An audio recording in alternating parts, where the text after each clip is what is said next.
Steve! Dr. Zahn yelled, almost making me lose my balance and plummet into the trench surrounding the hill that the former visitors center we now call home rests atop. John says that 2 of the camps haven't had any signs of activity in at least the past 3 days. You trying to get me back under your knife, Francis? I quipped. What on earth are you talking about? The doctor asked flatly, trying to ignore my use of her first name. What is it about doctors and the whole thing where they insist you refer to them by title? I was trying to dredge out some of the crap in this trench from the last burning.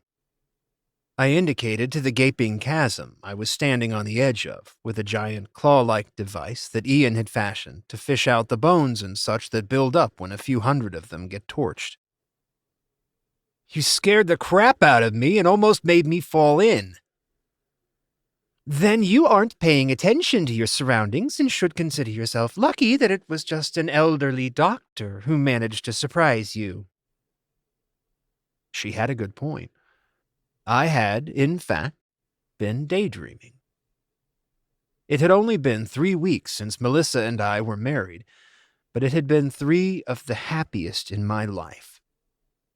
Funny. Here I am, trying to stay alive when the world was being overrun by the Walking Dead, and I've never been so happy. How miserable was my previous life? When did John get back? I asked, deciding that this conversation with Dr. Zahn needed to change course. He and Sunshine just set their packs on the porch and are in the examination room waiting for my checkup. It was a standing rule. If you go out on a mission, you get inspected for bites or scratches first thing. Even though we now knew that the disease that turned you into a zombie wasn't 100% lock if you were nipped or clipped, as John liked to say, you still got checked out upon arrival. But no newcomers? I had to ask. Dr. Zahn was the type who only revealed things under direct questioning. I think it has something to do with her being a military doctor for so long. No. She looked as if she were about to say something, then stopped. But I tried to lead her. It's just that John seems distracted, and Sunshine seems antsy about something. I'll see what's up. I sighed. Just let me pull out these last few pieces.